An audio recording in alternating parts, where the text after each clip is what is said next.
Buenas, ¿cómo andan amigos? Bueno, hoy les quiero contar algo de lo más interesante.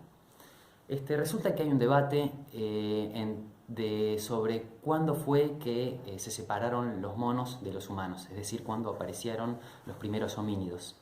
Hay estudios en los genomas de chimpancés y de humanos que indican que esto fue hace más o menos 4,1 millones de años, mientras que algunos fósiles aparentemente muestran que esto sucedió hace más o menos un poco similar a 6-7 millones de años.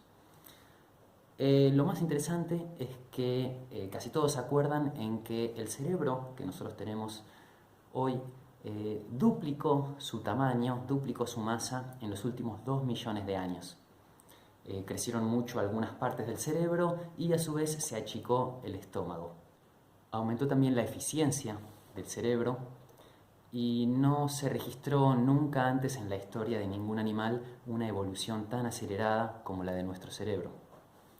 Así que bueno, esto generaba como algunas dudas, ¿viste? Como que, ¿qué pasó? ¿Por qué de repente una aceleración de la evolución tan profunda y tan focal? Así que bueno, empecé a buscar algunas respuestas y lo primero que uno tiende a buscar es la respuesta científica. Hoy en día la ciencia dice que el desarrollo y el aumento de la masa cerebral fue gracias a algunos cambios físicos en el cuerpo y en la morfología del humano o del humanoide. Había algunas que son empezar a caminar en dos patas, erguidos y con las manos libres, tener los pulgares prensiles o en oposición, el desarrollo y uso de herramientas las cuales permitían cazar y alimentarse de distintos animales más grandes, por ejemplo, y eso aumentaba también la cantidad de nutrientes disponibles y, por ejemplo, de la carne cocida.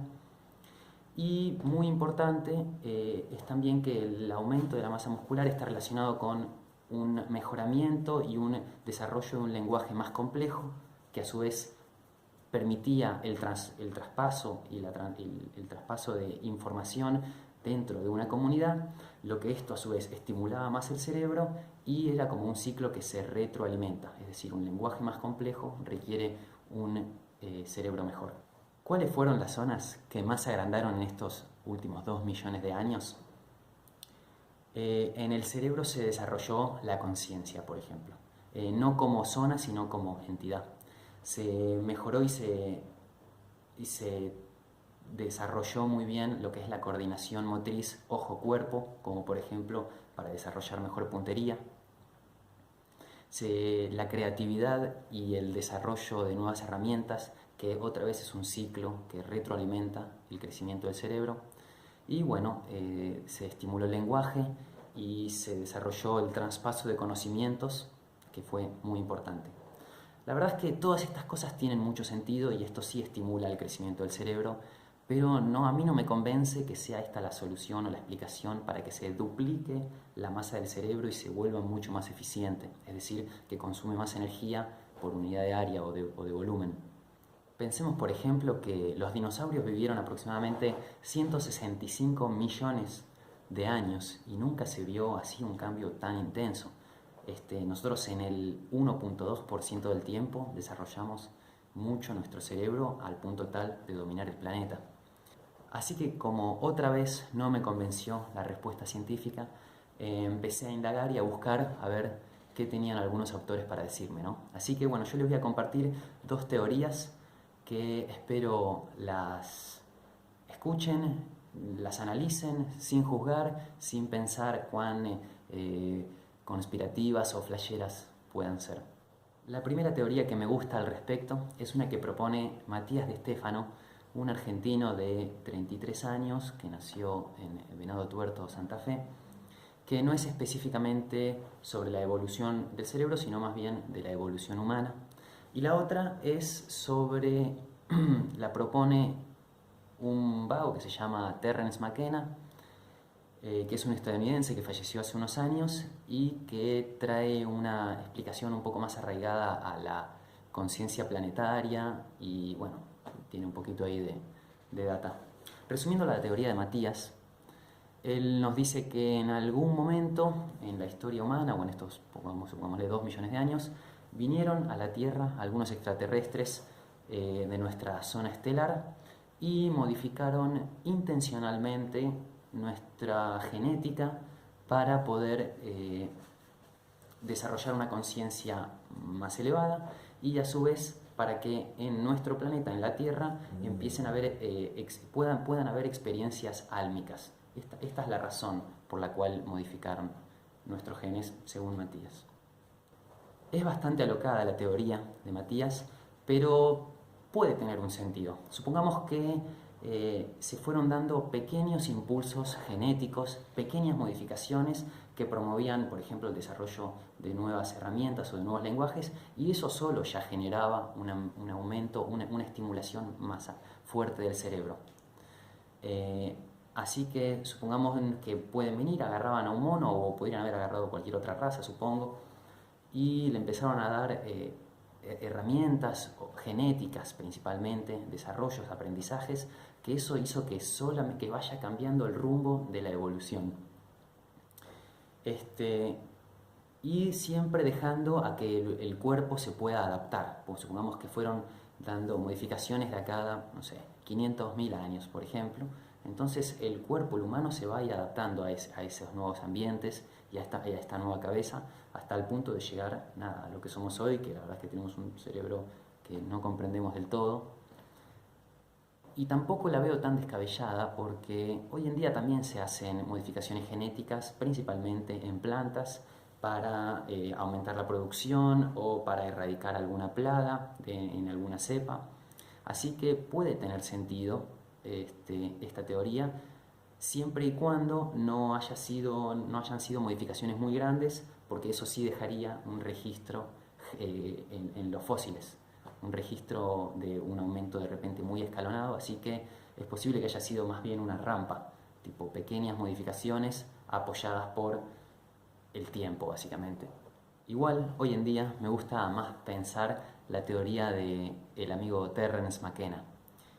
Él dice que este aumento de la masa cerebral y el aumento de la conciencia se dio gracias a un cambio en el contexto natural donde estaban los primeros homínidos. Según los estudios y los fósiles, los primeros homínidos vivían en las selvas del norte de África, a la altura del Ecuador, más o menos, donde hoy se encuentra el Sahara. Y este continente se fue secando lentamente en los últimos 3 millones de años.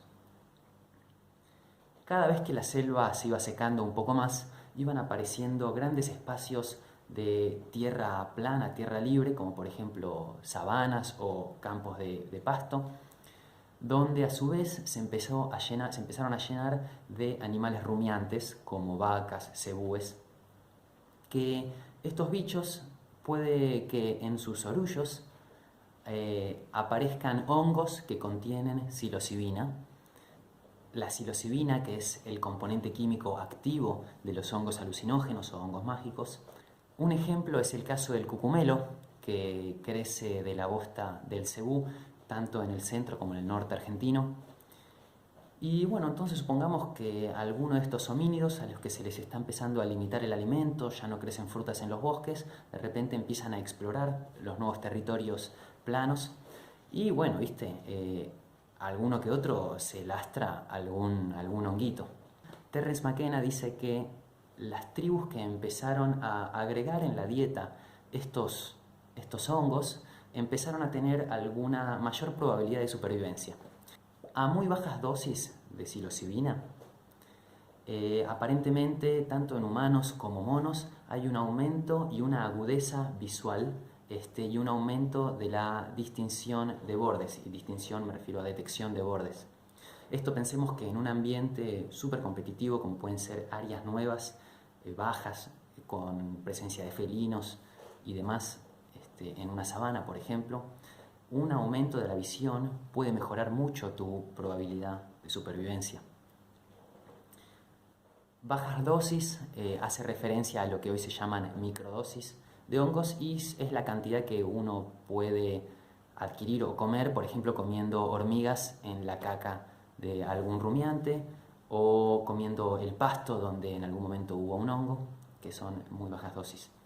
A dosis un poco más altas, dosis medias, aparentemente se ve que tanto en los monos como aparentemente en los homínidos hay un aumento en el sistema nervioso central que está relacionado con la excitación y específicamente en los machos viene relacionado con una erección. Y esto evolutivamente pudo traer a que haya habido las comunidades que consumían hongos diariamente o como parte de su dieta hayan tenido una mayor probabilidad de tener éxito en la copulación, lo que también se llama lo que también se dice como una instancia reproductiva satisfactoria. Bueno, a dosis más altas ya no se puede pensar ni en cazar ni en reproducirse o muy rara vez, pero aparentemente ya a dosis más altas pueden haber estimulado en los primeros homínidos, que ya no eran más los primeros en este caso, el mejoramiento y el desarrollo del lenguaje. Y esto es súper interesante porque McKenna habla mucho sobre que a muy altas dosis de psilocibina, lo que él llama de 4 gramos secos para arriba, ya se empieza a perder el concepto de lo que es lo hablable, lo que conforma el idioma. Es decir, va más allá el consumo y el cerebro empieza a comprender cosas más allá del idioma. Es decir, que pudo haber desarrollado en un principio el idioma o haber estimulado el uso del lenguaje. Bueno, la teoría de Terrence sigue, es más larga y se complejiza más, así que voy a dejar un video acá en la descripción donde él mismo la explica. Y fíjense que las 3 teorías que conté concuerdan la una con la otra. No, ninguna dice, no, esto fue así o fue así. Todas son un y. Así que a mí me gusta pensar que en parte la evolución del cerebro vino arraigada a 2 cosas principales, teniendo en cuenta todas estas explicaciones. Primero, al desarrollo del lenguaje y al traspaso de conocimiento, y segundo, al desarrollo de la conciencia.